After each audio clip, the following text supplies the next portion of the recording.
So, I'm Brody. Y'all know me. This guy over here is Jack. Jax? What up? This is Jack. Jack? Yeah. And then y'all also know Caleb. I'm moderating. We're doing something a little bit different. We're doing a debate. I was talking about this in my other video. We're actually getting it done. We've only had like a half a day to prep. I'm gonna work most of it, but I know this topic pretty well, as I'm sure he does, and fuck, everyone does. It's been going on for so long. Like, if you don't know at least a little bit about it. We're talking about Israel versus Palestine. About a year late, you know, but fuck it, we're gonna get into it. All right. You got anything you want to introduce yourself with, or Nah, just my name's Jack. got any plugs?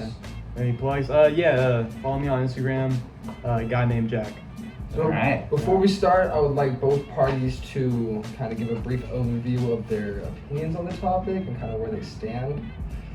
Okay. All right. You want to go first? Yeah, sure, I'll go first. So I kind of feel like that,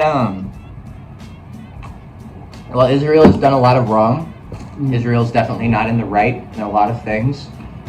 This push for a ceasefire or just give them what they want now and then the peace will come later is completely ineffective, especially when the surrounding international community has been encouraging them to fight for the last 50, 60 years at this point. Has been telling them that if they keep fighting, it will work. They will get better results, and that until we make it clear that fighting will just, and to be clear, it hasn't worked. Like, things have just gotten, and I think that's one thing we'll for sure be able to agree on. Things have not improved in the West Bank or in Gaza over the last 60 years, and it will just continue that way if they keep fighting. But there's a common held belief that if you fight, you will win. If we fight, things will get better, and we need to stop that. We need to stop Iran from funding them, and yeah, that's basically my belief. While there are terrible things done on both sides, the victimization, the babying of the Palestinian people and the lack of acknowledgement and their own determination of their freedom, I think is what's holding them back and what will make this conflict last forever. Give a brief overview of your opinion on the topic. My opinion on the topic. All right.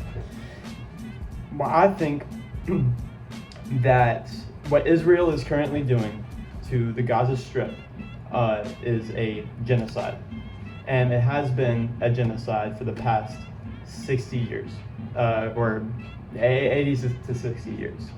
I think that there should be an immediate ceasefire. That the United States should have an arms embargo over Israel, as every other nation should. I think that Israel is a settler colonial state. I believe that it illegally occupies the West Bank and Gaza. And yeah, those are my beliefs. Awesome. So I got 5 questions for both parties. One of them kind of already got answered. Well, hell yeah. But I'd like to keep the argument to a minimum. I know that can happen, and of course we can let some go, but just try not to talk over each other too much and keep things professional. Y'all both had debate experience, so it shouldn't be too hard. First question to start us off was, would you consider this a genocide for you? Why? And then if not, what would you call it? Should I go first? Well, I'm sure you consider it a genocide, but let's see why. All right. So, the legal definition of a genocide by a genocide charter is that it is the intentional killing, or the intentional, not killing, but the intentional destruction of a national, ethnic, or religious group of people, in whole or in part. And I believe that Israel is doing that through its systemic destruction of Gaza, this indiscriminate killings of indiscriminate bombings of civilian targets. I believe that. Sorry, what was the question again? Let me try and answer that. Would you consider this a genocide? And if so, why? Okay, so why? So over the past year, Israel has, like I said, indiscriminately attacked hospitals, indiscriminately attacked places of worship, cultural centers, all across the Gaza Strip.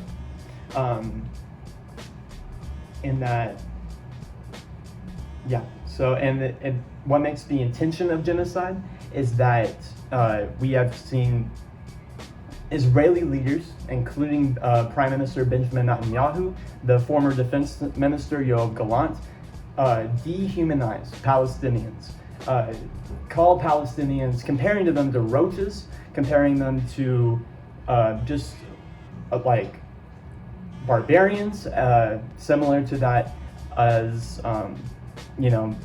racists did in the 1800s. So clarifying question for you.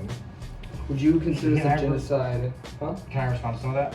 Well, yeah, of course. Well, yeah, go ahead and respond. So, real quick with the hospital, are you talking about that bombing that was like caught on video where 500 people died? Well, obviously they've bombed other places, but specifically with the targeting of hospitals, do you acknowledge that the Amnesty International says that Hamas uses hospitals, places of worship as places for storing weaponry, and they specifically places of worship as enhanced interrogation facilities. You know what I mean? Mm-hmm. Do you acknowledge that? Well, I do think that there's some evidence to point that Hamas is using human shields, right? However, that does not justify. There's going to specific cases. There's an apartment complex, 6-story buildings. I forgot the name of it, and it was, I believe, in October of last year, 2023, was leveled by the IDF. Human Rights Watch, and I believe also Amnesty International, said that there was no Hamas presence within the area. And Israel has not clarified or even justified that bombing. And this has happened all across the Gaza Strip in the past year. Well, they don't say why, they don't release any targeting information, isn't that correct? Israel doesn't say why they bomb, how many Hamas were in said building. They don't release that information for any bombing, right? Right. So, but the thing is with other sources, other than the Israeli government saying that there was no Hamas presence, usually what nations do is that they could release a statement either saying, yes, there was Hamas, or no, there wasn't, and we made a mistake. There's been none of that. It's completely silenced from the Israeli government. Yeah, but I mean, wouldn't they do that? So, part of the issue with releasing stuff like that, in my opinion, is that it kind of gives out the targeting parameters. So we don't know. Amnesty International from outside of the Gaza Strip says that there was no Hamas in there, yet Israel, who can tap into any phone in the world through Pegasus 2, believed for some reason that building needed to go. As well as, I think this touches on indiscriminate bombing as well. My numbers are a little outdated because some of my research material is from more like November of last year and December, but at the time there was 24,000, I think it was 19,000 civilians had been killed, 24,000 dead, and they had dropped, I believe, 24,000 bombs. It was off by a couple hundred, you know what I mean? But with indiscriminate if they level an entire, and this is according to Israel's numbers, if they level an entire apartment complex allegedly full of civilians, how is there less than one bomb per civilian dead? That's what I don't know. If there's no Hamas in there, how is it that for every bomb they drop, or also if it's indiscriminate, how is it that for every bomb they drop, specifically for this one as well though, I mean, if they just wanted to kill Gaza, if they just want to kill the Palestinian people, why did they level this building specifically? Why not just the whole thing if they're okay with just killing a building full of civilians? So now, of course, Israel cares about optics. Yeah. Right? Even though they are indiscriminate, the world sees them, destructively and inhumanely, as also pointed out, has done terrible things in the Gaza Strip. Definitely. There's that one guy who literally point blank shot a man who was seizing on the ground, and he got away with it. Right. He got 2 years. Right. So what I was saying is that, of course, they can't just nuke the entire Gaza Strip. It would, then the United States would actually step in and be like, whoa, arms embargo now. But so how genocides usually are is that they are systemic and they are gradual. The Germans had the capability to start the Holocaust way before 1940, 1939, when they were putting Jews in. Yeah, they're putting them in the camps. They were like, look, they're outgrouping them the first. Right. So that's kind of what we're seeing in Gaza Strip. Now, I don't like to compare genocides. I don't think it's right, but it's often helpful. I'm sorry. I said it's often helpful. You know what I mean? Or yeah, you get an idea of what's occurring. Right. You mind if I interject with a question real Yeah, quick? go ahead. So if they care about optics more than they care about just indiscriminately killing civilians, why would they just bomb this building and give no response on it when multiple of the organizations that you pointed out claim that they didn't have any information suggesting Hamas was in there? If they cared about optics, wouldn't they release a statement even if it was fake? Wouldn't they say something like, oh, there were Hamas operatives in there? Wouldn't they say anything rather than just like leveling a building that all these human rights watch groups say that there was no terrorists in? Yeah, good question. So basically, if the Israeli government that is kind of on a little threshold at the time, and it was, the National Unity Coalition, if they said a statement saying there's no Hamas, we made a mistake, which makes it look like, is the IDF, they own up to their own actions, then the fragile Israeli government would fall apart. Then but let's say that there was Hamas, then they would be lying. They would saying that Amnesty International, the Human Rights Watch, are lying. Or that they were wrong. I mean, it's possible that they don't have access to the same technology Israel does. I think Pegasus 2, which is around for a while now, is an important thing to this. They don't even have to. They just send they don't even have to send a message to your phone. Your phone is on, and the Israeli government can access it. And this isn't this is public technology. The United States has this as well. Right. Is it possible that these human rights organizations were just acting off of less information, or they were acting off of the information of Hamas? Because this is a thing that I've noticed. A lot of time these groups will because if Israel, to be fair, to their credit, if Israel's not willing to respond and the only people you have on the ground that are willing to give you numbers is Hamas, then of course you got to take the numbers you have. But the way some of these organizations, I think Amnesty International specifically, counts civilian deaths, they take I think it's called the PMO, the Palestinian PMA, Palestinian Medical Authority, which is an organization ran by Hamas, who always says that all of the deaths were civilians. Like, according to them, very few Hamas fighters have been killed at all. Not even the 5,000, again, all my numbers are outdated, but the 5,000 at the time, when you look at these numbers, according to them, they would say very few of them, most of them were women and children. I see it as perhaps not as lying, but just acting off the information that they have. And I guess, is it possible that they were just wrong? That they just don't know? Well, so our numbers don't just come from Hamas. They also come from nonprofits in the area. They come from the United Nations, which has connections with leaders and community leaders other than Hamas there. And so, I mean, these organizations have lots of money with them, and I don't see, how they're reputable in the international community. So I don't really see how.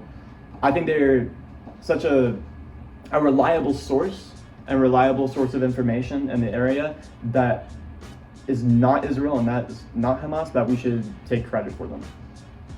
So. Okay. I think I could see that.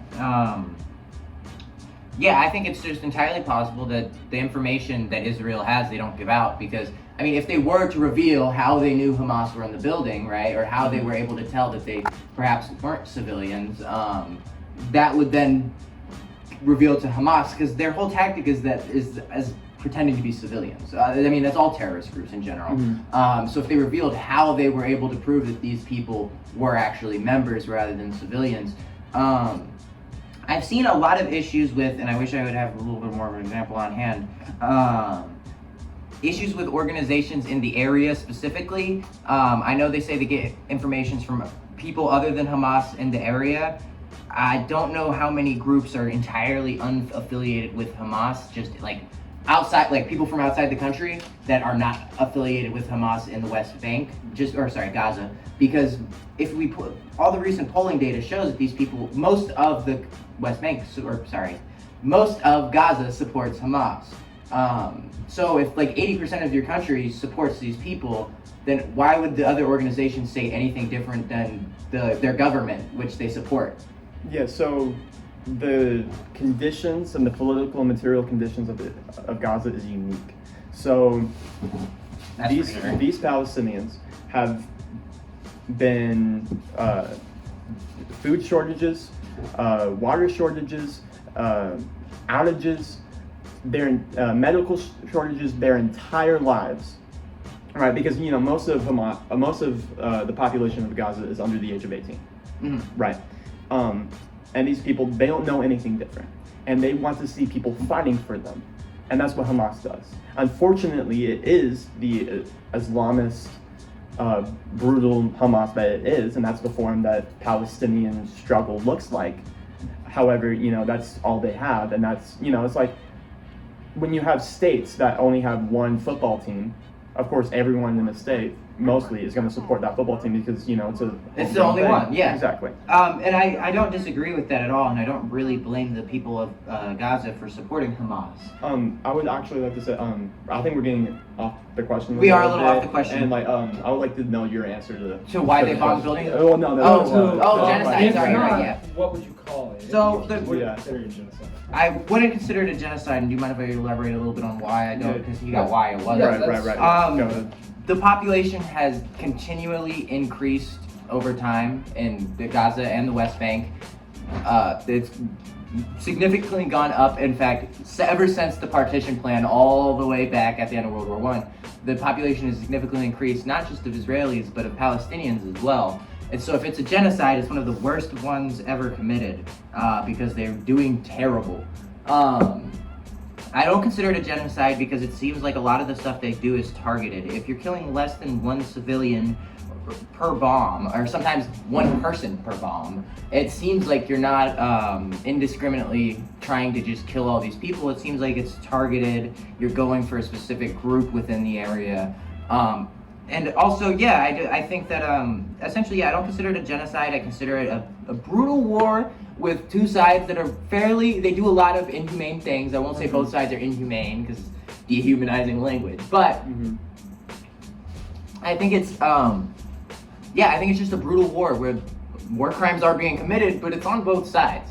And I feel like it's kind of the thing you might want to just let them work it out on their own. I'm kind of for stepping out of it a little bit, I feel like. But I do think, if it's a genocide, it's one of the least successful ones ever because their population just keeps going up rather than down. So yeah, go ahead.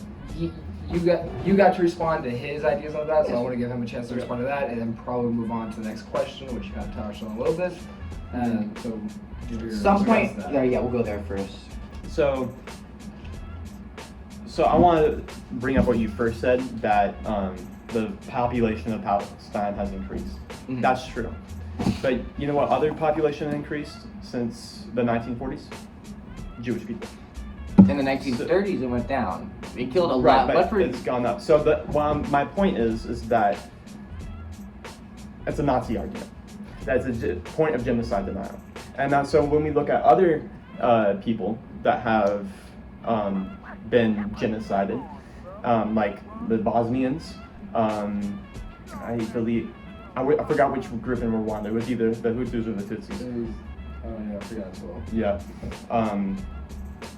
Their population also increased. But it's not, and the definition of genocide, hold on, actually we should get our terms out first. What's your definition of genocide? A systematic deletion of a group of people. Your goal is to eliminate them, maybe just from the region, you know what I mean, but to completely eliminate them from that area. Kill all the Jews in Germany, or kill all the Palestinians in this area in the Middle East. Right, real quick, just because I have to respond to this.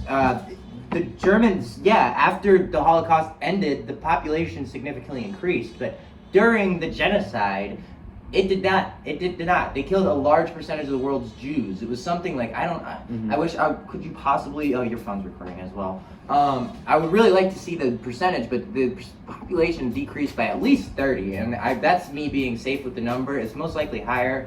They until the genocide stopped, the population didn't increase, especially because there were a lot of Jews in Europe. Right.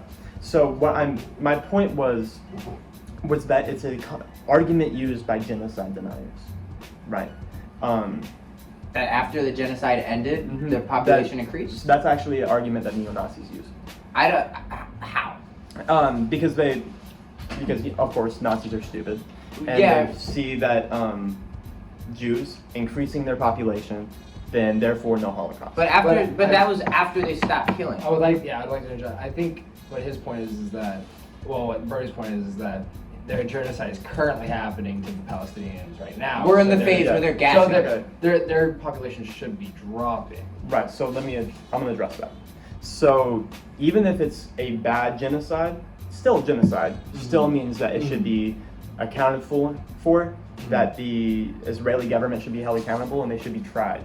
And again, I want to say that the Holocaust was not the only genocide that happened in history. Yes. That there is also the Rwandan genocide, the genocide of Native Americans, the genocide of Bosnians, where you did not see, well, not Native Americans, but where you did not see a significant decrease in the population, but it was still considered a genocide. Well, real quick, especially when it comes to Bosnia.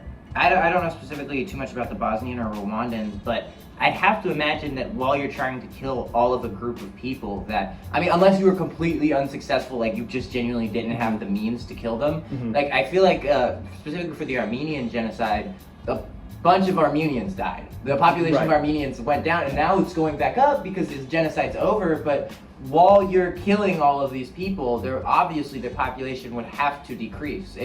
Unless say they're making fucking 500 babies a year, you're keeping it down, you're killing 300. Then it would allow for a gradual but slow increase. But the Gazan population has increased at rates that are proportional for a nation of its size. Like it keeps going up. Okay. I would like to interject to kind of understand your point a little bit better. Okay. So with with Rwandan genocide, I know a little bit about that. They didn't really wipe out the other tribe. However, by their systematic killing of people and the people that they were targeting because of their ethnic group, that would be considered genocide, right? Yeah. Okay. So I want to address legally the internationally recognized definition of genocide nowhere says that a nation or a state has to kill a group of people. It is one of the what's the word? It can cause genocide, right? It's one of the reasons listed, but it also includes, the removal of children, the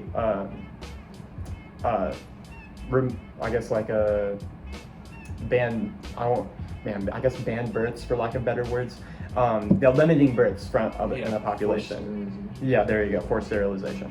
And so what makes a genocide, the crime genocide, is the intent.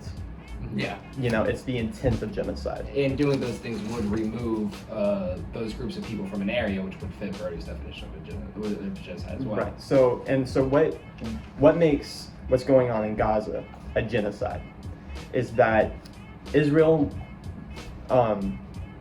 Israel wants to remove the Gazan population so we can move settlements in, because Zionism, this settler colonial project that is Zionism, wants to move Jews in what has been historic Palestine and not care about who has lived there before.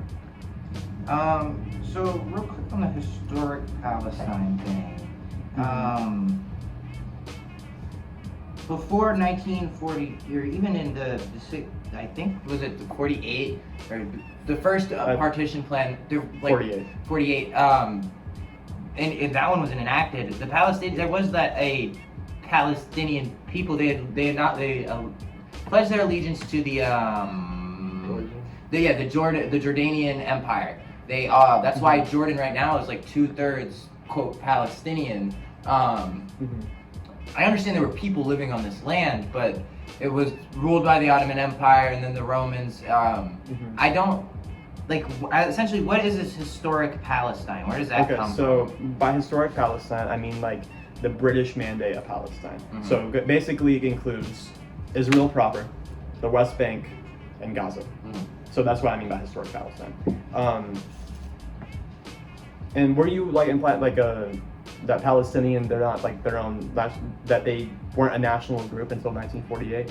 So it's like they have a weird national group status where like the Palestinian people were completely okay with pledging allegiance to the Jordanian king when that was given until the Jordanians said, we don't want you guys anymore, you guys can be left them on their own.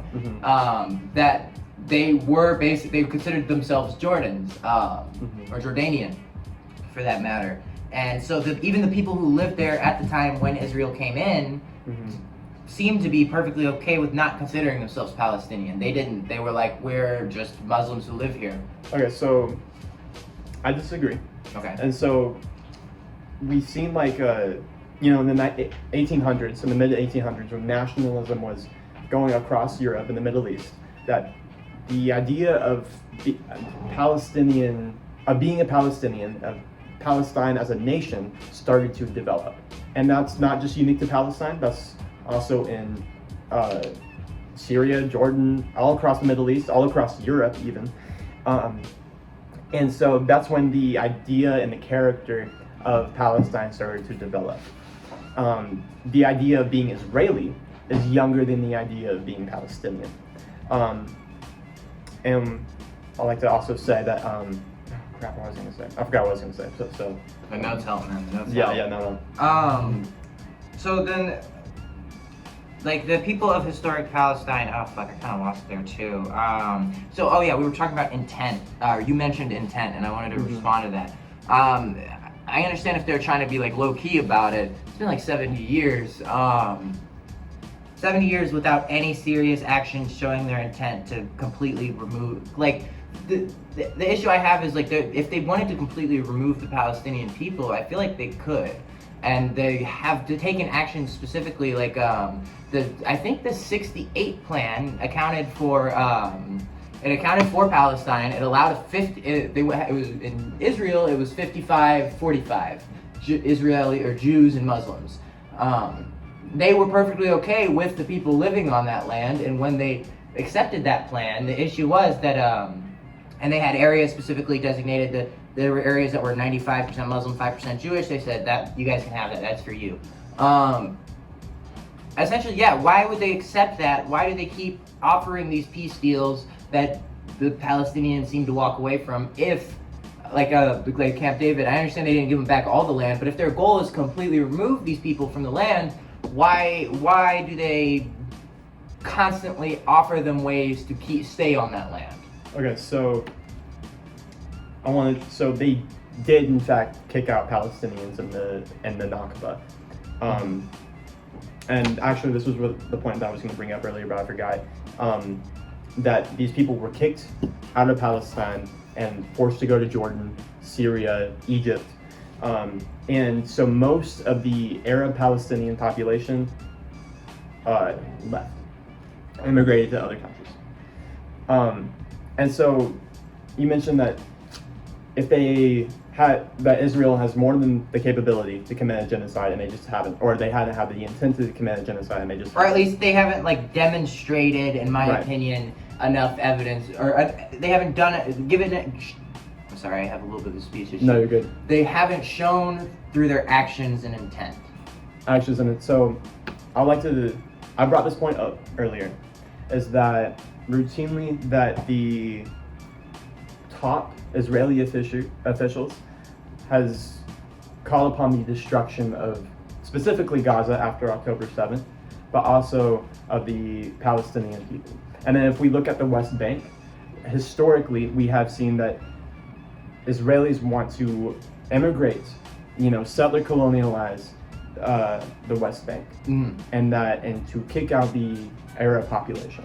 So now, not necessarily, genocide is more was more specific to Gaza than the West Bank, but still it calls for the ethnic cleansing of the Arab population. I do think. Before you respond, the phone is at 10, so I'm going to go grab a charger so we can plug it in right there real quick and keep this going. Okay, cool. Keep things so. If this is like a in progress or an attempt at genocide, then is the 7-day war an attempt at genocide of the Israelis from the area? Because I mean, to be fair, Britain owned that land at the time because the Ottoman Empire fell. It was their goal. It was their job to decide what happened to the land, and the owners of the land said that this area is for Israel, you know, and the Israelis didn't. They were at the time they were fairly willing to have other Arabs around them, especially in the West Bank. Not entirely, you know. There was the Nakba, there was all that stuff before the actual founding of Israel, but there were areas that were like there was a Palestine in this, and every Arab nation. I guess, do you consider the 7-Day War an attempted genocide of the Israelis from the area? No, I don't think I know more as much as the 7-Day War as I wish I knew. That's how I feel about the Nakba. However, with what I know, I haven't seen the intent to wipe out the Jewish people in the area. No, I haven't seen.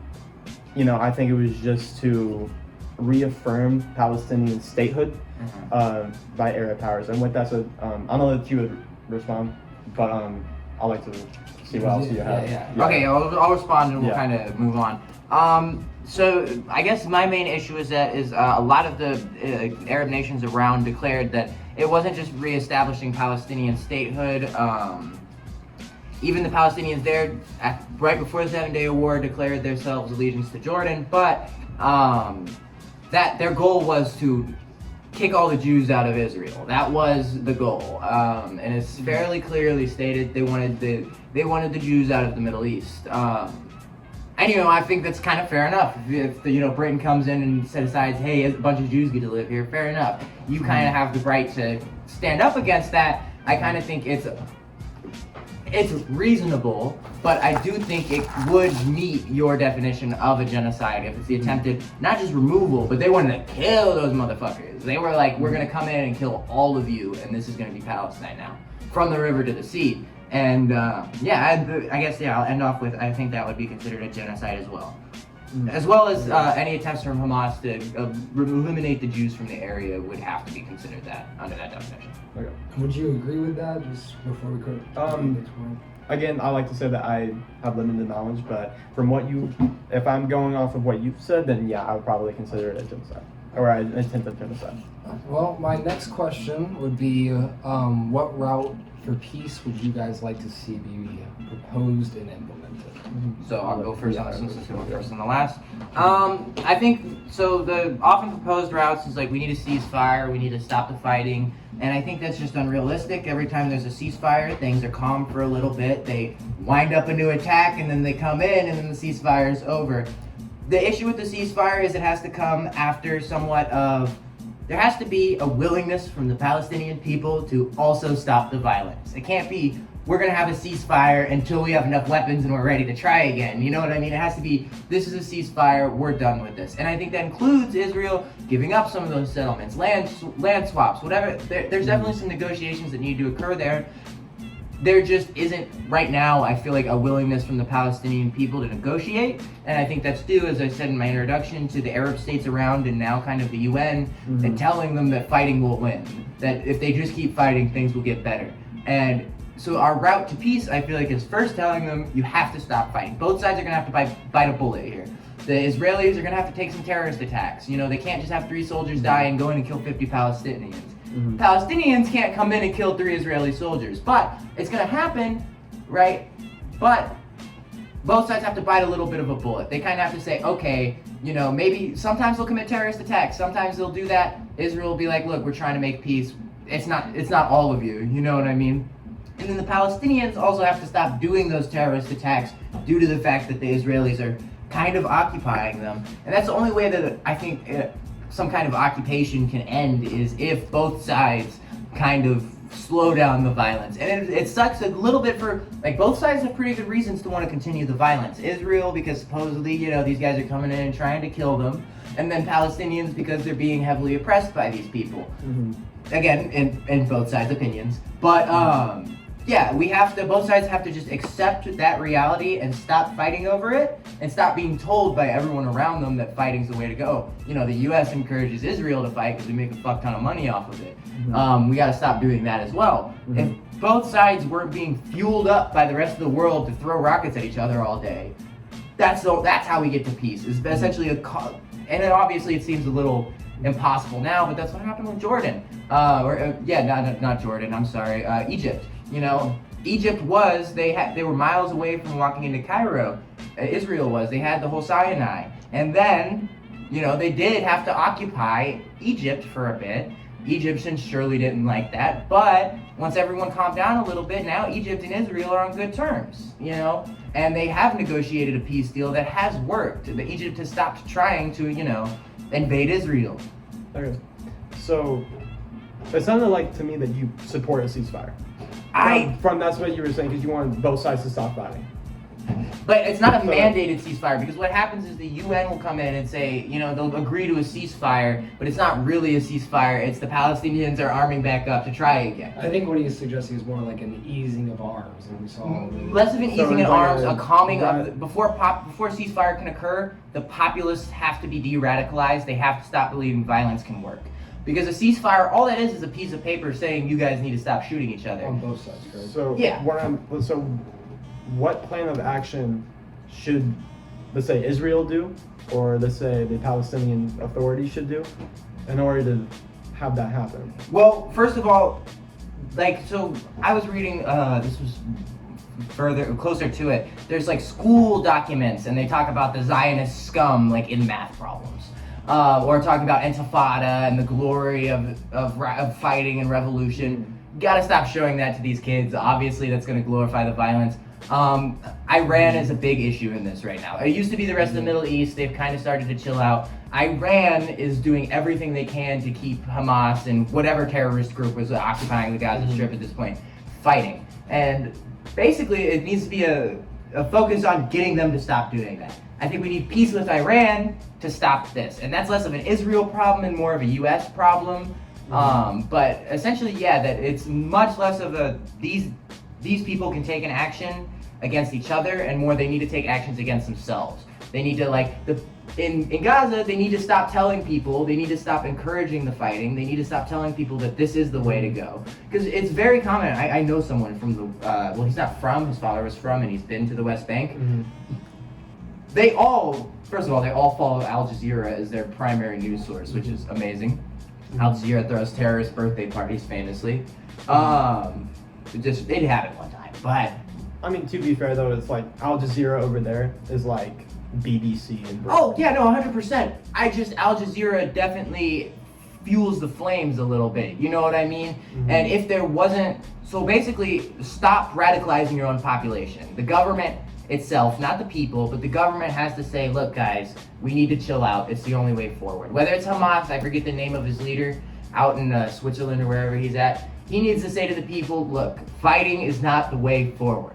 And if we keep fighting, things will get worse. When there was peace talks, there was peace talks in the Camp David Accords. He refused to even give a single demand. So when Israel would propose something, the leader of Hamas was just walking out of each one, not giving any counter demands, not anything like that. And right after, there was I think it's an intifada. There was a bunch of terrorist attacks. I think it was the second intifada. Yeah. And of course they did that, because you signaled that there will be no negotiations. You said, I don't want to even give you a counter demand. What are the people going to get from that? They're going to get, we need to attack. This is the only way forward. Clearly, peace talks go nowhere. So a seriousness to the peace talks. And right now, that is mostly on Palestine to do.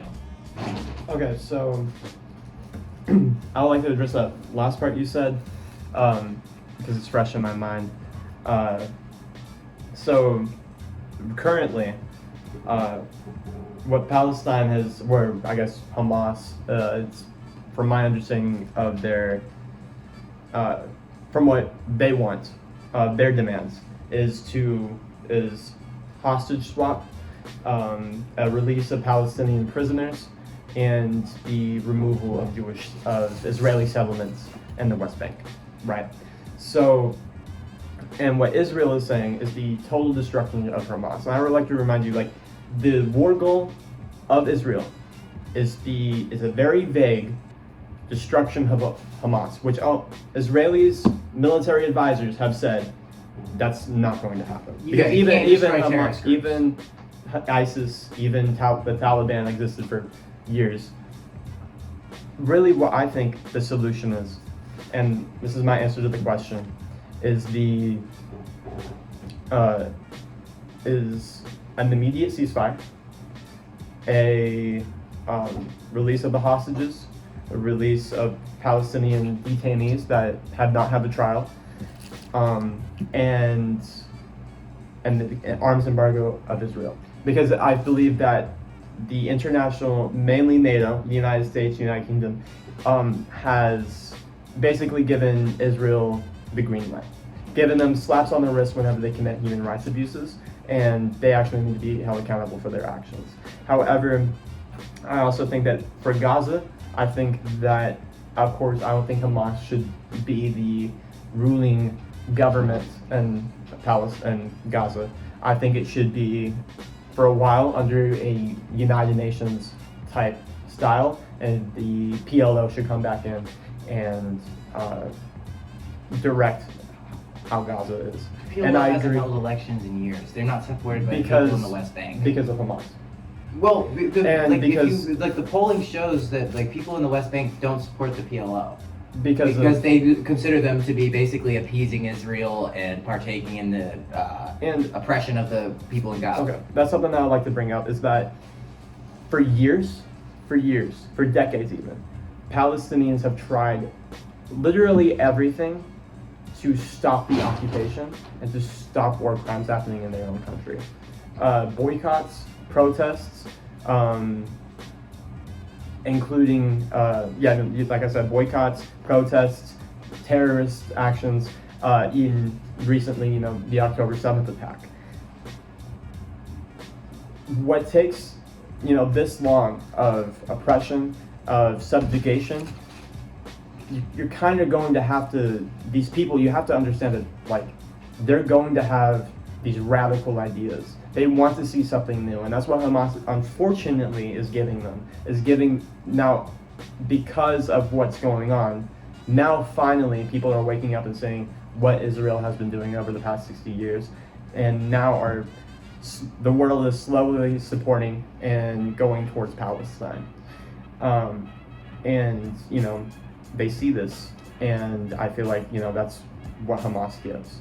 And yeah. Why do they walk away? So, like, the issue is they've tried everything except all the deals that Israel offers. And the thing is, these deals are like obviously people go, it's not perfect, they don't get all of the land back, some of the settlements are kept. I think realistically, sadly, it's a fact of the matter that some of those settlements will be kept. There's a lot of people there, there's established cities, there's whole buildings, millions of dollars of infrastructure. And the issue is that they've tried everything except the peace talks, which they seemingly like walk away from all the time. And the first thing they tried, like as soon as Israel showed up, everyone around them tried to invade. And I'd also like to mention Israel, I believe, was under an arms embargo during this point. Or specifically, like no one would sell weapons to Israel at first, and they were buying guns from Eastern Europe, like in the Balkans. They were like during the 7-Day War, we weren't selling them guns, the U.S. or the UK, because we wanted to stay out of it. But it didn't seemingly stop them from getting all these weapons and using them. They've seemingly tried everything yet walk away from the peace talks very often. Or when they have the peace talks, they demand all the settlements go now, most of Israel leaves, Israel gives back more land. And I think the issue is that oftentimes their goals, what they're trying to do, isn't rooted in reality. I think a lot of the Palestinian people want Israel I think a lot of Palestinian people, the guy I know from Palestine believes this, that Israel can be expelled from the Middle East today. It can still happen. And I think that is just completely unrealistic.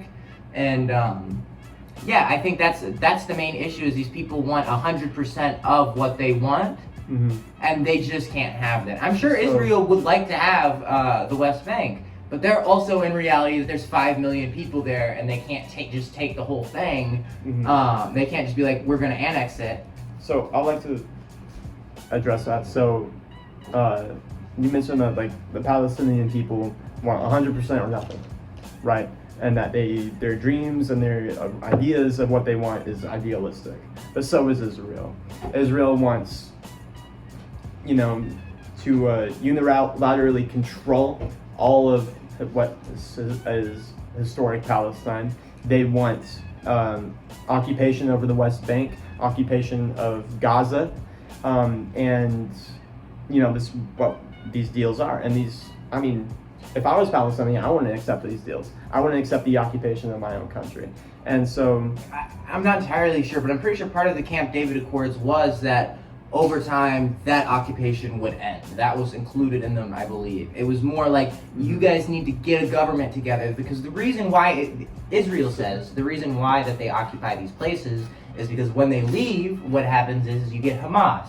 All the people there are still angry and radical, and that's, again, a hard issue to deal with. I don't blame them for being angry and radical, right? Like, they've grown up in one of the worst places in the world and been told that the guys right over there are the reason for it.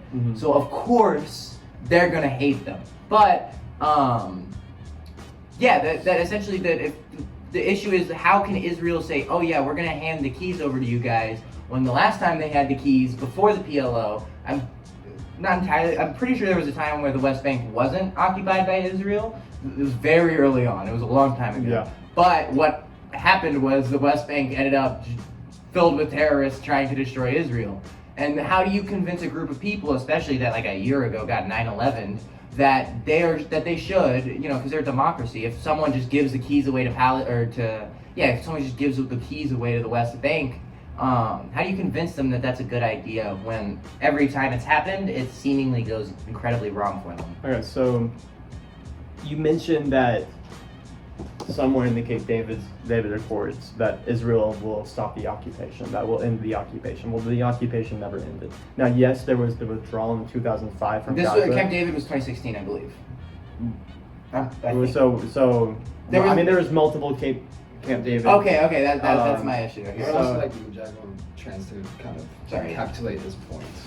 So, where was I? Oh yeah, Camp David. So, in the occupation. So yes, in 2005, the Israeli government withdrew from the Gaza Strip. However, the Gazan citizens still had to register with the Israeli government. Israel controlled all land and water, sea borders of Gaza. So it sounds less like a lot like independence and more like occupation.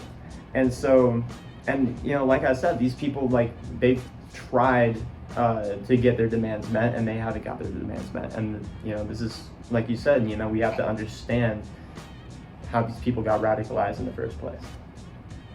So. Yeah, okay, I definitely see that. I think, the solution to the end of the occupation, I agree with you, the UN coming in and running things for a little bit is much better than Israel doing it. Israel most likely shouldn't be the one in charge of trying to reform the Palestinians, because, fuck me, I ran out of storage. Oh, shit. Alright, we got one camera angle. Fucking get in, motherfucker. Okay. Right, get in here. There we go. Okay, a little bit. Alright. I think that realistically, yes, where was I? The UN should be the one running this. It should be reforming Palestine. The issue is the UN won't. The UN, or they might, but the thing is, the UN is supposed to kind of stay, what's the word I'm looking for? Neutral, yeah. And when the UN is the one occupying Gaza, and I think a sad fact of the reality, if the UN was in control of the West Bank, there would still be control of the ports. They would still be looking over everything that came in, because it's one of the largest terrorist hotbeds in the world. Palestine, that's why where are the pyramids? Egypt does it. That's why Egypt maintains that border fence that Israel has, It goes right into Egypt, and Egypt doesn't allow the Gazans in either because they bring in guns, they bring in money. Like there's a bunch of stuff coming in and out that the UN wouldn't approve of either. And I think that's part of the issue is I don't think if UN taking over would be this happy solution that makes everyone happy. That there needs to be, sadly, some amount of control over the area, some amount of occupation that for things to move forward, for the people to slowly de-radicalize. And yeah, and I think if the UN isn't doing it, because they weren't, that's the thing, is that how did we get here is an important question, I think. And how we got here was the UN wasn't. Britain basically gave, Britain is the real, Right. fucking, Yeah. Britain I is the agree. real asshole I here. agree. They put two religions that have a lot of shit about each other, or two ethnic groups who mainly believe in one religion, right next to each other that say a lot of things about each other in their books. And who could have seen 70 years of war coming? You know what I mean? Right. Basically, the international community said, you guys can deal with it. You guys can figure it out. And Israel tried holding them back. They tried holding them back. And once eventually that doesn't work because they just keep trying, you go and you say, I'm done holding you back. We're going to take control for a little bit until you guys stop attacking us. And sure, the occupation hasn't ended. I don't think it will, as long as there is this want to destroy Israel within the Palestinian people. And that want has not gone anywhere. It's probably only gotten bigger. So I would like to give you a chance to respond to his comments and then kind of wrap up this question and move on to the next one. Yeah, so I think we do have like a lot of agreement that, you know, in order for peace to happen, now of course the perfect solution, there's no perfect solution, but I think we both agree that probably the best solution is having a neutral party like the United Nations come in. I mean, you did mention that they haven't, but like in Cyprus, they own like miles of land, which they maintain and prevent escalation in the area. Which, I mean, of course, in them being in the Gaza is going to be would be a temporary thing. They're not going to stay there forever, and eventually, you know, give the keys back to the Gazan citizens. Now, of course, there is the threat of, you know, like you said, the hotbed of terrorism, but that is because of the just terrible conditions the Gazans live in. And I feel like if we give them the authority to have their own self-determination, and we give them back the, you know, the self-determination, and then allow them to maintain and the transport of food, medical supplies, all these things, and let them decide their own future, then I feel like we'd have more peace in the region. Did you know there's an obesity problem in Gaza? There's like no. There's some percentage of the population that's overweight, and it's not a small one. It's kind of I'm not. Oh yeah, let me fact check this. I'm gonna have to. Yeah. Okay. Yeah, I'll fact check myself on this because I'm not entirely sure. But the quote, like food shortages, I have this in my notes.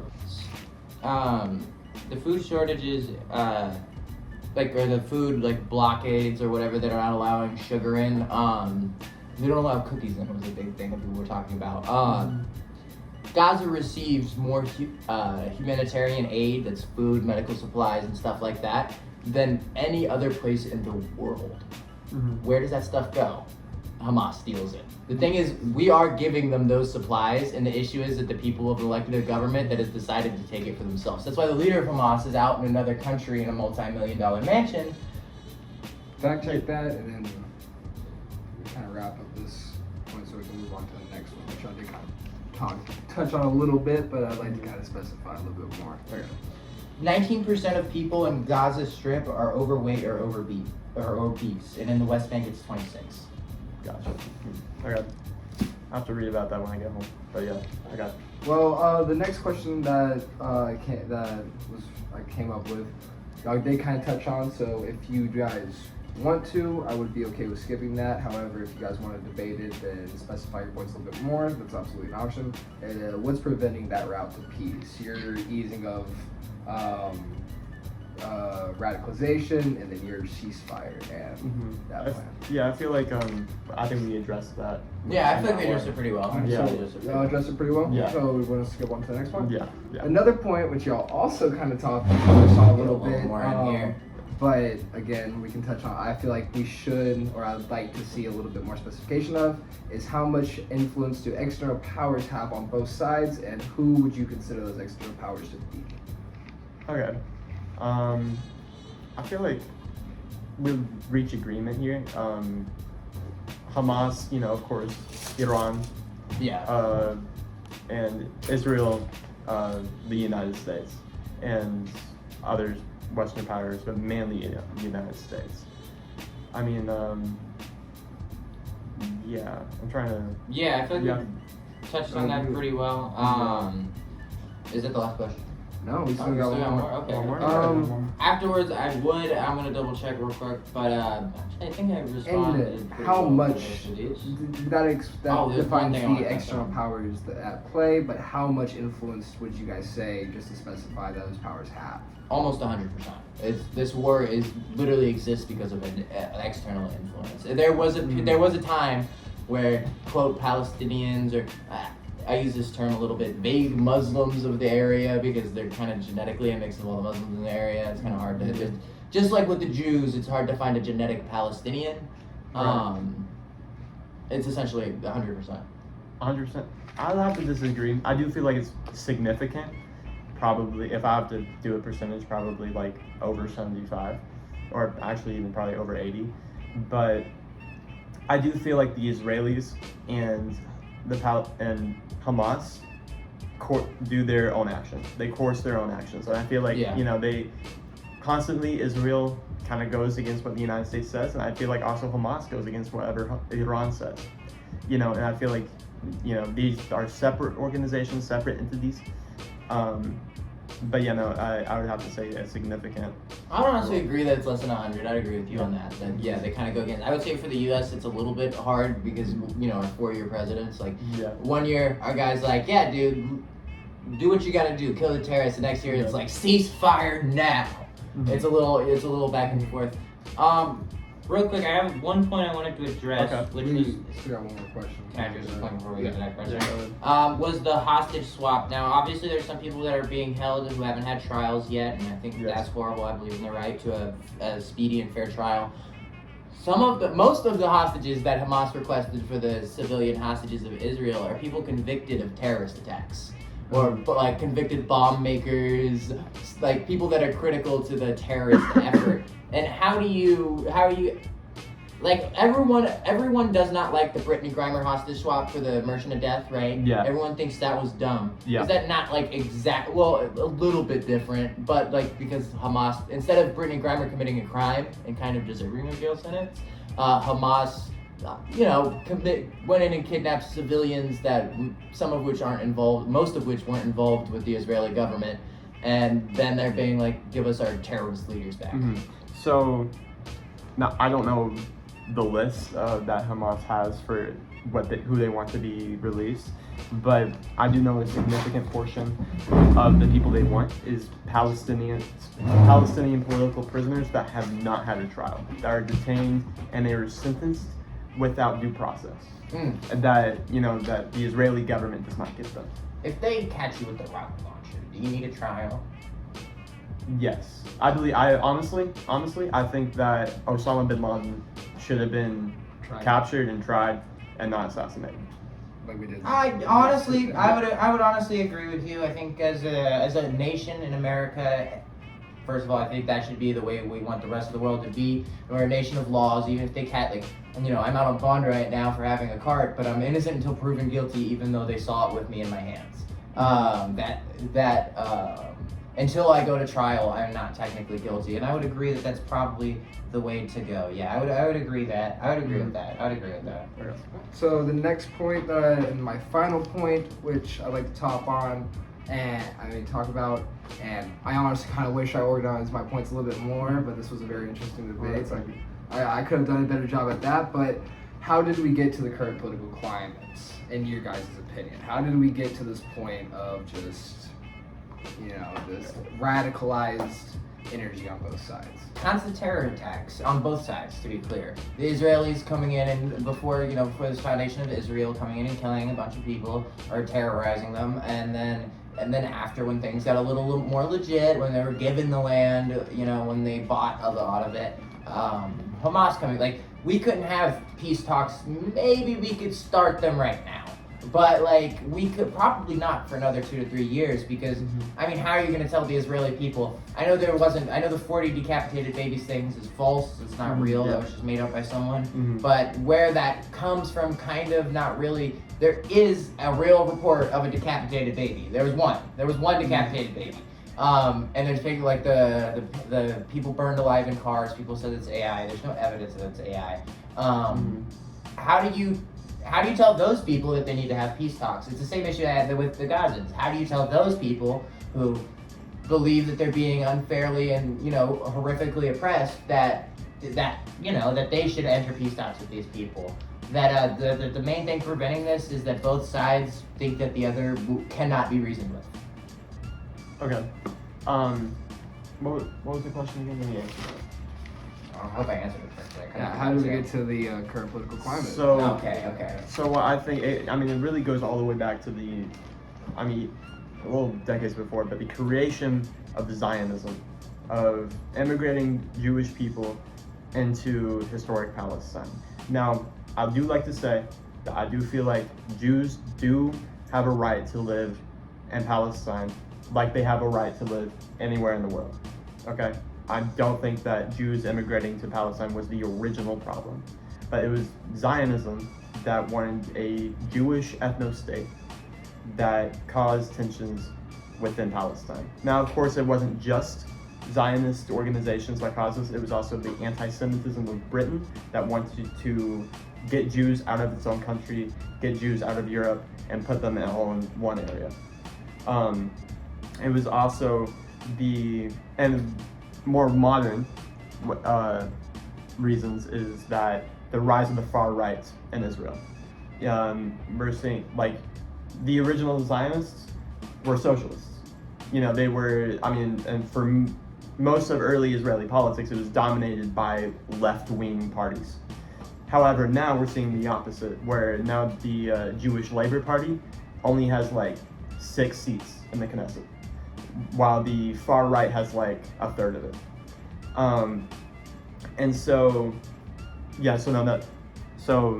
the Jewish far right, not the Jewish far right, sorry, the Israeli far right, they want to basically expel all the Arabs. They're actively calling for genocide. And Benjamin Netanyahu is actually allied and coalition partnered with the far right in order to gain seats, in order to gain his own power.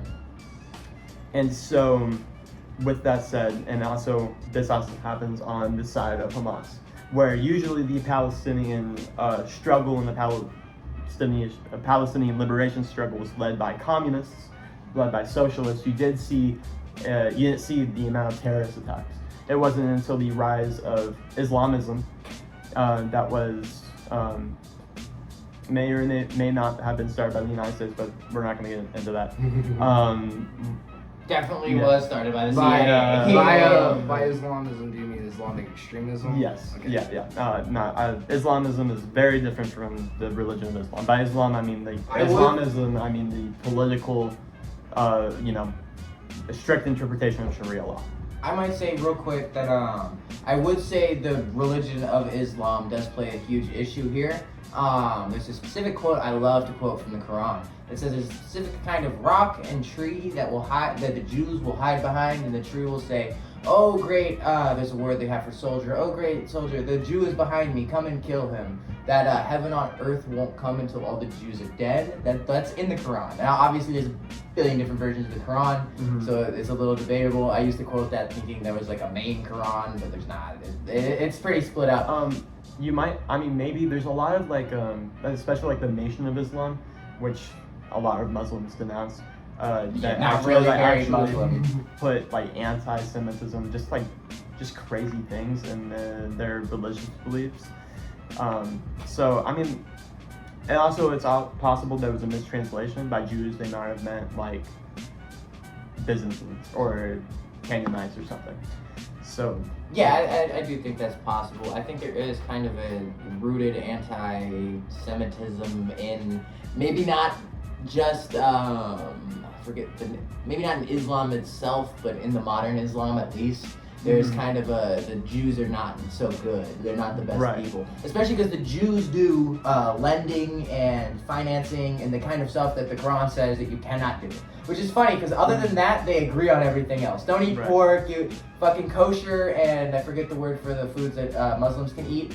But it's the same. Halal and kosher foods are the same. If it's halal, it's kosher. Yeah. So they agree on so much, but there's just like a couple texts that make these people like fundamentally, I think that's why, regardless of how they did it, regardless of the Nakba before, Israel going into the Middle East, it was always going to cause the 7-Day War. It was always going to be, they're going to try and expel them. This is our homeland. And the Jews, the ones who were, the Jews showed up and they're trying to take over. I think that, like, regardless, that was going to happen as to how we got here. I mean, yeah, I agree. Is that, like, for centuries, for even like millennia, Jews and Muslims had like a special relationship where they, respected each other and, saw camaraderie. At one point, Palestine was this. They were getting along. And I do think what should have happened instead of a partition between Arabs and Jews was a creation of a multi-ethnic, multi-religious, secular liberal democracy. Yeah, Britain definitely liked to divide countries based upon this and cause a lot of issues in the modern day. I would agree that like they should have started with one state. My disagreement would be, I think that, I don't even know if it's a disagreement, I don't think we could have one state today. No, yeah. Because they want infinite right of return, and the Israelis will never agree to an infinite right of return, or any amount of right of return. No. Because there was also like, there was a point where like it was just under half Muslims that Israel was willing to like accept as Israel. Like they were like, this is cool. We were like, it was in the 50s, like 56, somewhere between 48 and 67. There was some kind of plan where it was a very high Muslim minority population that they were perfectly okay with having. But yeah, as time goes on, as things split up more, it was just, it became impossible. Yeah, no, I agree. And would you agree with a two-state solution? Yeah, I would say two states like the only way. I don't know how you get around, he brought up this earlier, listened to it, Gaza and the West Bank being separated. I don't know how unless you build like a giant highway over Israel, and then realistically Hamas is going to drop bombs on that. You know what I mean? It would be nice, but I don't know how. I think really, I know this is a little moving aside, I think our best way forward, one of the best plans I can think of, give up Gaza, let the Palestinians give up Gaza, the Israelis give up the settlements. They just say, you get all the settlements back, we'll get out of there, you guys go out of Gaza, we split up, that way y'all are one solid state, we're one solid state. Because I think a lot of this issue comes from the fact that Gaza is kind of stuck around 3 other nations and disconnected from the rest of what is supposed to be Palestine. Yeah, okay, I can see that. I feel like the issue with that would be Palestine just wouldn't have water, they'd be landlocked. Yeah, the issue is like there used to be water pipes in the Gaza, right? Like there's running water in Gaza. Not even just water. Yeah, that's true. They would be landlocked, but I mean they're landlocked nations. At the end of the succeed day, anyways. Yeah, at the end of the day, there has to be some amount of compromise, and it might be that you're landlocked, but we will get rid of the settlements and stay out of it. The unfortunate thing to me is that I think that there should be the removal of settlements, but I don't think they're going anywhere. And I think in 10, 20 years, it comes into an ethical concern where yes, the Palestinian people have had this area for decades, but also now, so has the Israeli population there. Yeah. And it's still wrong to kick them out. And I mentioned the Nakba where Palestinians were forcibly removed. I mean, so were Jewish people were forcibly removed from their homes and gone to Israel, and that was wrong. Yeah. That was. It was done by Jewish supremacists that went out there before everything, before there was any part, there was just there was talking of it, and they were like, yeah, we're gonna just go clear this shit out. Yeah. And I agree with you, by the way, that was entirely wrong.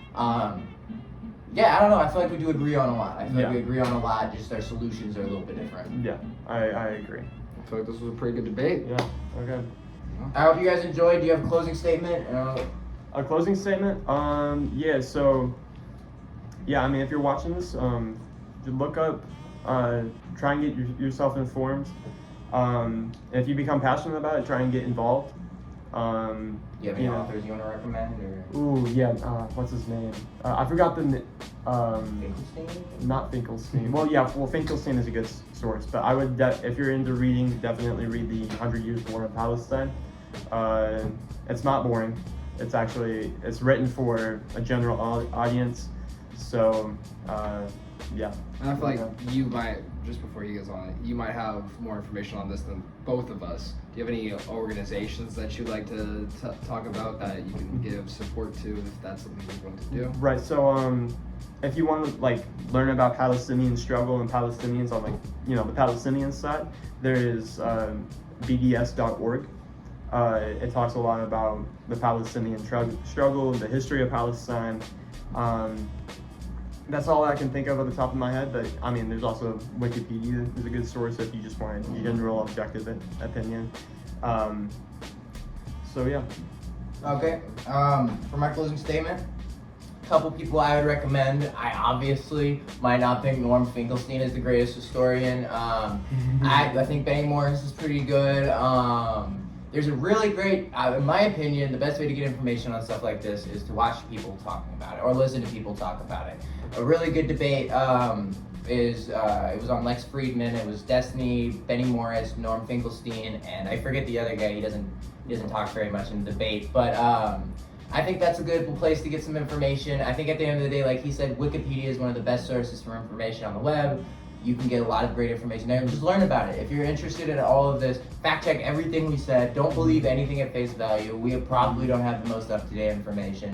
We looked at the, obviously my numbers are from a year ago. Look into it yourself, form your own opinions, and yeah, I think good source for this is Benny Morris, and I know this is a little shitty, but Destiny was a great source during when all this was going down. He has a lot of great live streams going over books and actual documents and stuff like that. And so that's what I would recommend you check out.